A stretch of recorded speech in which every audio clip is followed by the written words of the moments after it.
Merci. Écoutez, merci d'abord pour m'avoir invité.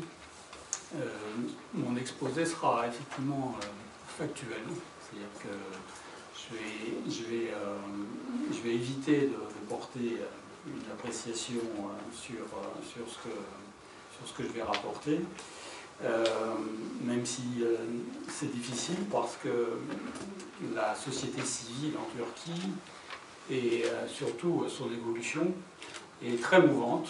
Et je pense que si vous suivez un petit peu l'actualité, vous comprendrez qu'elle peut effectivement changer du tout au tout du jour au lendemain.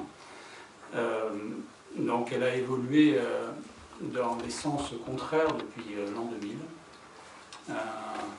Et elle évolue de jour en jour. Ce matin même, il y a 1128 universitaires qui avaient signé une pétition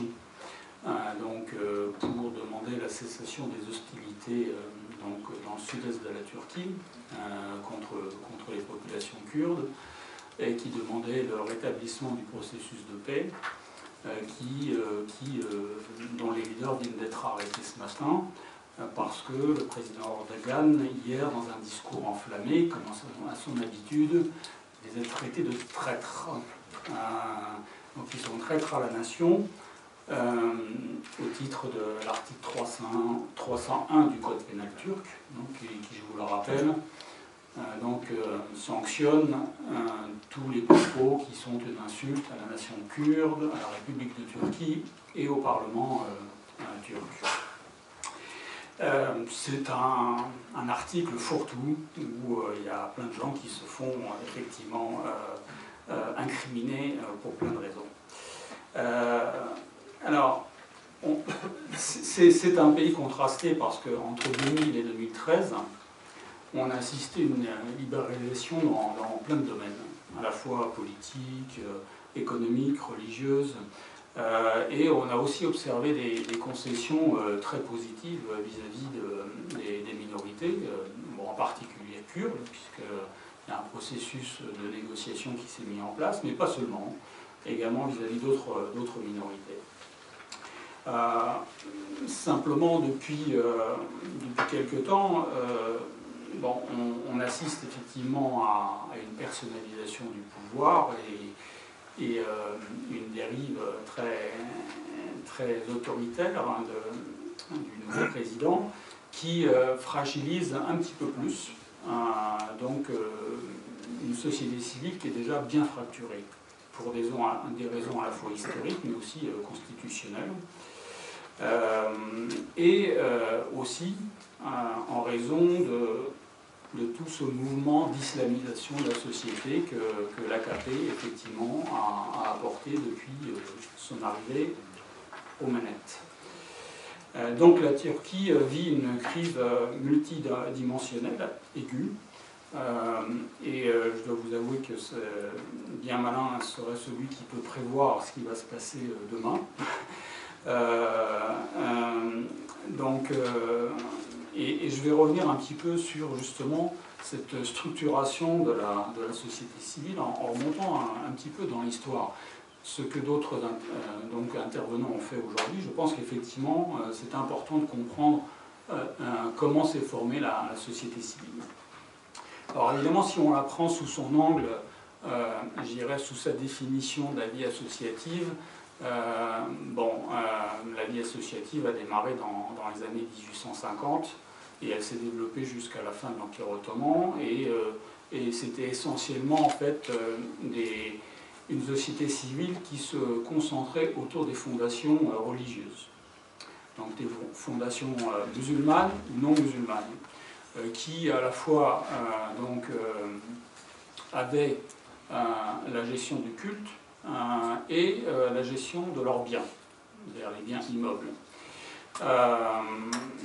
Il faudra attendre la nouvelle constitution, le code civil, à partir des années 1926, pour voir émerger des associations, je dirais, de droit civil, qui, elles, vont avoir très peu de rôle finalement et d'impact politique et social sur la vie publique. Et la troisième étape, c'est effectivement à partir de la fin des années 1980 qu'on va assister à la mise en place d'organisations, alors qu'on dit organisation de la société civile, bon, je les appellerai pour simplifier ONG, même si le terme effectivement est un petit peu fourre-tout lui aussi.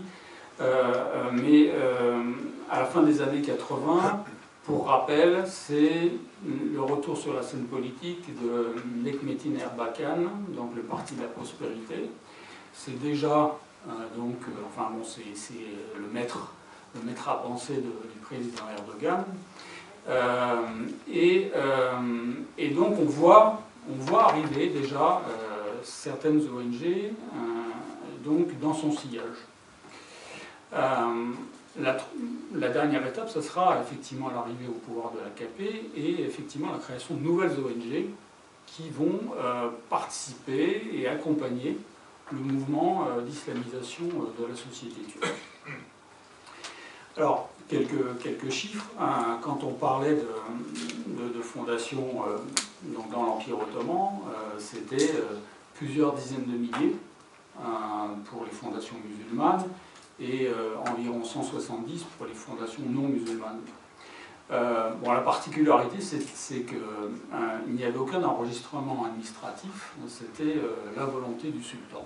C'était lui qui donnait des serments impériaux et qui donc autorisait ces fondations à opérer. Ce qui a posé des problèmes administratifs à partir de 1936, puisqu'on leur a demandé d'enregistrer leurs biens, et en 1974, il y a eu une remise en cause de tous les biens de ces fondations.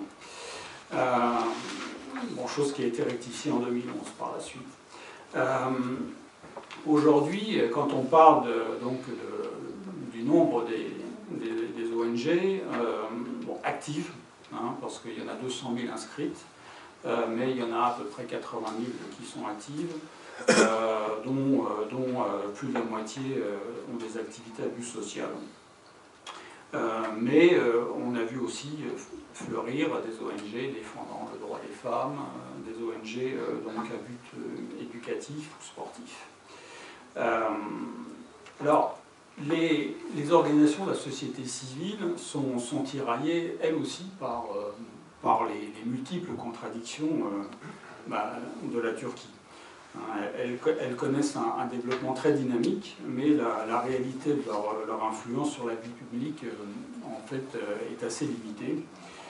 Précisément en raison des fractures sociales, donc économiques, politiques, culturelles ou religieuses qui sont présentes entre elles, d'une part, mais aussi de l'inadéquation de leurs compétences et ressources d'autre part.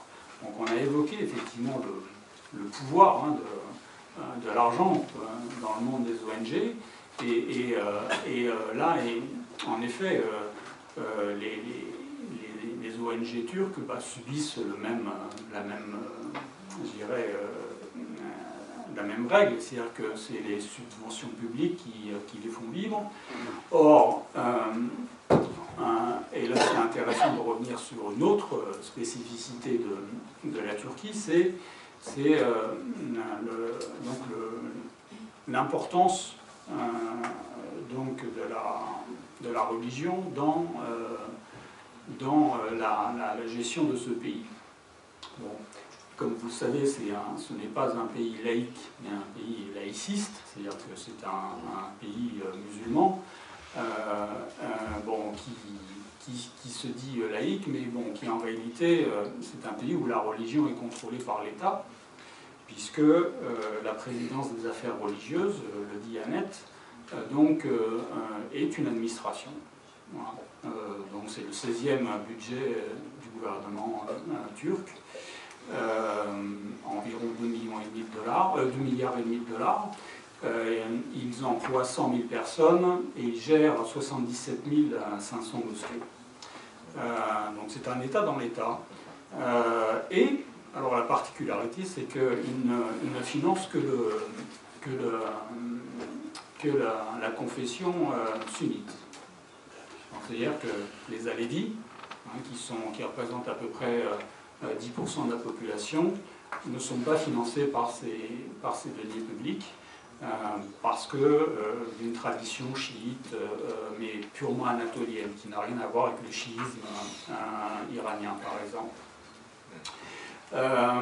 Donc vous voyez les lignes de fracture qu'il y a et la manière dont l'argent public est finalement discrimine les ONG. Bon, sans compter bien sûr que les fondations des minorités non musulmanes ne sont bien entendu pas financées par l'État. Alors, en plus de ça, on est effectivement dans un pays où l'état de droit s'était beaucoup amélioré dans les années 2000, à la faveur des mesures qui étaient prises pour réformer le pays et se mettre en harmonie avec l'acquis communautaire européen. Là aussi, grâce à de l'argent, puisque l'Union européenne a dégagé un budget d'1,5 milliard d'euros pour cela.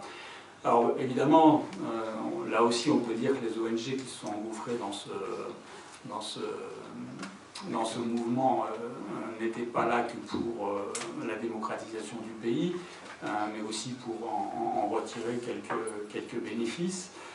Bon, il n'empêche qu'il y a à peu près 1350 ONG qui ont participé à ces réformes et qui étaient plutôt systématiquement consultés par le gouvernement.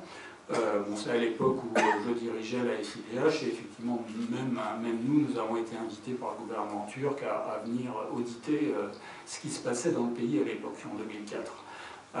Bon, il y avait effectivement une société civile qui était beaucoup plus écoutée par le gouvernement et qui semblait adopter une nouvelle attitude, en tout cas vis-à-vis de la population et de ses représentants civils.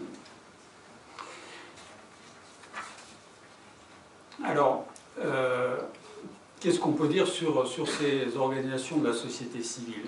Bon, elles sont finalement à l'image, je dirais, de la tradition du pouvoir dans ce pays, c'est-à-dire qu'elles sont peu adeptes des principes de tolérance, de démocratie interne ou de bonne gouvernance. Mais bon, là, je pense que, sans vouloir rentrer dans un exercice de comparaison, je pense qu'on retrouve ça dans de nombreux pays, y compris dans nos pays, y compris en France. On n'aime pas trop partager le pouvoir, y compris dans le monde des ONG. Les domaines dans lesquels elles se sont développées le plus entre 2000 et 2013, c'était précisément dans le domaine de la promotion des droits de l'homme, dans le domaine de l'égalité des genres, la promotion de la non-violence. Il y a eu de gros efforts de fait pour combattre tous les mauvais traitements et tortures dans les prisons et dans d'autres domaines dépendants des forces régaliennes, et le développement durable. Et bon, tout ça, ça s'est passé donc sous l'ère de Erdogan, Premier ministre, et de Abdullah Gül, qui était ministre des Affaires étrangères à l'époque, et également jusqu'à sa présidence à Abdullah Gül. En termes de contrôle, et c'est là un point important parce que j'ai rappelé tout à l'heure que les finances effectivement discriminent clairement à la destination des fonds publics. Bon, et elles sont aussi soumises à un contrôle un petit peu disproportionné et surtout arbitraire, parce que c'est le ministère de l'Intérieur qui est à la fois responsable de leur enregistrement en tant qu'organisation, qui est responsable de leur contrôle fiscal et qui aussi veille à ce qu'ils ne soient pas engagés dans des activités illicites. Bon, donc c'est un pouvoir exorbitant qui effectivement, en tout cas, décourage beaucoup de gens et surtout les donateurs d'ailleurs. Donc c'est un point important à connaître. Alors, qu'est-ce qui s'est passé à l'arrivée de KP? bon, cette société civile, effectivement, a subi l'influence de l'AKP et de nouvelles structures donc, sont venues se mettre, non pas en concurrence, mais en tout cas en parallèle des structures existantes pour accompagner ce mouvement d'islamisation. Je vous donne quelques exemples. Au début des années 90, donc quand Erbakan était là, c'était deux associations se sont créées. Une association de défense des droits de l'homme qui s'appelle Mazloum Der et qui a été en fait créée en réaction au caractère trop laïque de l'autre grande organisation des droits de l'homme qui s'appelle l'IHD, l'Association des droits de l'homme de Turquie, qui refusait le port du foulard au sein de son association. De même, il s'est créé une association des industriels et commerçants turcs, donc le MÜSIAD, en 1990, qui, quand on regarde les statuts ou la mission, on ne parle pas du tout d'islam, mais c'est une organisation qui est inféodée effectivement au mouvement islamique.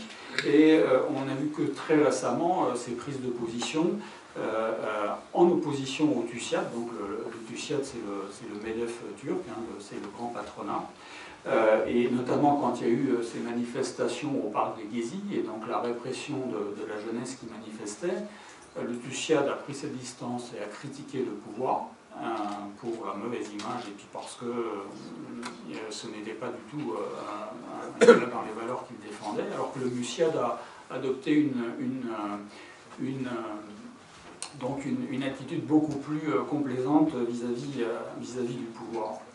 Bon, le MÜSIAD, c'est quand même 35 000 sociétés dans toute la Turquie, présentes dans 71 pays. Donc c'est la nouvelle bourgeoisie patronale, entre guillemets, islamique. Les deux plus récentes organisations, c'est des organisations de femmes. Elles ont été créées en 1999. Donc une qui s'appelle ALDER, c'est l'association des femmes contre la discrimination, qui défend tout simplement le droit des femmes à porter le foulard. Une deuxième, qui s'appelle Özgür Der, Association pour la liberté de pensée et les droits éducatifs, créée à la même période, qui se bat contre le modernisme féminin et en faveur du port du foulard. Donc vous voyez, cette structuration de la société civile accompagne et crée de nouvelles fractures en fait au sein de la société. Je vais vous raconter une anecdote que j'ai eu l'occasion d'entendre fin novembre à Istanbul. Donc c'est une universitaire qui est tout à fait européenne dans son style de vie, c'est libre y compris au niveau vestimentaire, et qui m'expliquait que dans le métro, c'est un petit peu comme à Paris ou dans d'autres grandes villes du monde, les femmes essayent de se protéger des attouchements des hommes, notamment dans des métros qui sont encombrés, et en général, elles essayent de se mettre le dos contre la paroi des métros, contre la paroi. Et un jour, elle était adossée à une paroi, et il y a une jeune femme qui rentre avec son foulard autour de la tête, et qui lui dit « Ma sœur, laisse-moi ta place ».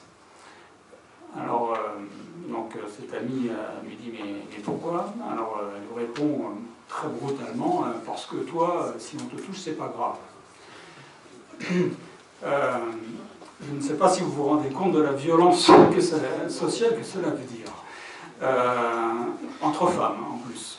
Donc, c'est une fracture importante et très grave pour la société turque. Alors évidemment, c'est Istanbul, me direz-vous.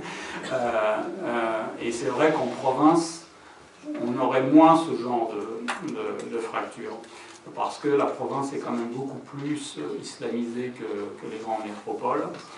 Mais malgré tout, c'est une violence vraiment importante au niveau de la société. En tout cas, c'est ma perception des choses, mais je peux me tromper. Alors, quelle est l'actualité politique aujourd'hui? C'est vrai que depuis début 2014, les choses se sont dégradées et ça aura un impact durable maintenant sur la société civile. Bon, au-delà de toutes les fractures donc, historiques, musulmans, non-musulmans, sunnites, alévis, également la fracture économique entre Istanbul et puis le reste des régions, et notamment les régions du sud-est qui sont complètement appauvries et délaissées au niveau des budgets de l'État. Bon, vous avez maintenant donc, cette fracture liée finalement à l'islam et à une certaine pratique de l'islam, mais vous avez aussi, depuis début 2014, la confrontation entre le clan Erdogan et les gulenistes.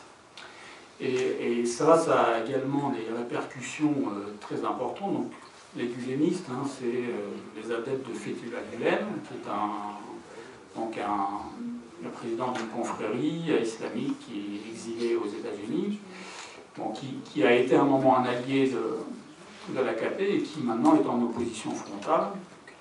Et d'ailleurs, tous les gulenistes de Turquie sont aujourd'hui l'objet d'une chasse aux sorcières. Qu'il s'agisse de magistrats, de policiers, de militaires de haut rang, etc. Donc, on est aujourd'hui dans cette optique-là. Donc, ces lignes de rupture donc, se ressentent de manière très aiguë hein, dans la société, et on voit maintenant, à travers la politique du président, qui est arrivé maintenant à ses fins, finalement des revirements, parce qu'on observe que les militaires de haut rang qui l'avaient fait emprisonner dans l'affaire Ergenekon viennent d'être libérés, certains, et donc reviennent aux affaires. On recommence à avoir un discours très dur vis-à-vis des minorités non musulmanes ou vis-à-vis des Kurdes, bien entendu, puisque là c'est carrément la guerre. Et on a aussi des revirements dans la politique étrangère, puisque, comme vous vous en rappelez, à une époque, Erdogan était très agressif vis-à-vis d'Israël et avait même d'ailleurs créé là aussi une organisation de la société civile pour aller mener l'expédition du navire Marmara sur les côtes de Gaza. Et aujourd'hui, il fait machine arrière et il reprend langue avec Israël au nom d'une stratégie que d'autres ont évoquée tout à l'heure contre l'axe Syrie-Iran.